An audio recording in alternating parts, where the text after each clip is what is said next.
শ্রমিকদের অর্থ আত্মসাতের মামলায় বিচার শুরু হলো নোবেলজয়ী ডক্টর ইউনূসের। বুধবার ঢাকার বিশেষ জজ আদালত ৪ ইউনূস সহ ১৪ আসামির বিরুদ্ধে অভিযোগ গঠন করে সাক্ষ্য গ্রহণের তারিখ নির্ধারণ করে দেন। তবে এদিনও আদালতে প্রায় আধা ঘন্টা লোহার খাঁচায় থাকতে হওয়া নিয়ে ক্ষোভ জানিয়েছেন এই নোবেলজয়ী। বলেন, মামলায় জড়িয়ে হয়রানি করা হচ্ছে তাকে। তবে দুদকের আইনজীবী জানান, তাকে বসতে বলা হয়েছিল। একসময় ক্যামেরা দেখলে পাশ কাটিয়ে যাওয়া নোবেলজয়ী ডক্টর ইউনূসের যেন মনের কথা বলার জায়গা এখন গণমাধ্যম। শ্রমিকের অর্থ আত্মসাৎ সহ নানা অভিযোগের মামলায় জর্জরিত ইউনূস এখন যেন অনেকটাই ক্লান্ত। টিভি ক্যামেরা দেখলে তাই বিচার ব্যবস্থা নিয়ে নানা মন্তব্য করেন অকপটে। Money laundering. রোববার গ্রামীণ টেলিকমের শ্রমিকদের ২৫ কোটি ২২ লাখ টাকা জালিয়াতি, অর্থ আত্মসাৎ ও অর্থ পাচার মামলায় আনুষ্ঠানিক বিচার শুরু করলেন ঢাকার বিশেষ জজ।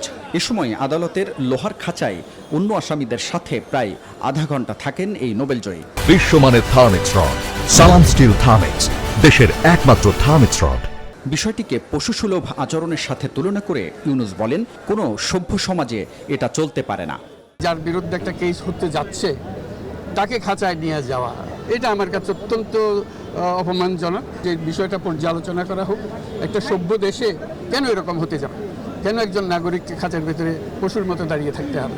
মামলায় তাড়াহুড়া করা হচ্ছে জানিয়ে ন্যায় বিচার পেতে উচ্চ আদালতে যাবেন বলে জানান ইউনূসের আইনজীবী। তবে রাষ্ট্রপক্ষ বলছে, আইনগত ভিত্তি আছে বলেই অভিযোগ গঠন করা হয়েছে।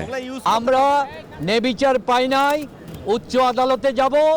এই অভিযুক্তটা সম্পূর্ণভাবে বেআইনি। মামলার যে বিষয়বস্তু আছে সেটা সাক্ষ্য প্রমাণের ব্যাপার, সুতরাং সেই কারণে তার বিরুদ্ধে চার্জ আজকে গঠিত হয়েছে। ওনাকে প্রত্যেক দিনই বলা হয় আপনি বসেন এবং আপনি আমাদের সাথে থাকেন। যে নিয়ম মোতাবেক যেখানে দাঁড়ানোর বিধান, সেখানে তিনি তাদের সাথে সহমর্মিতা প্রকাশ করে উনি ঢুকে যান। দুর্নীতির এই মামলায় দোষী সাব্যস্ত হলে বিভিন্ন ধারায় সর্বোচ্চ যাবজ্জীবন কারাদণ্ড হতে পারে বলে জানান দুদকের আইনজীবী। হাবিবুল ইসলাম হাবিব, নিউজ 24, ঢাকা।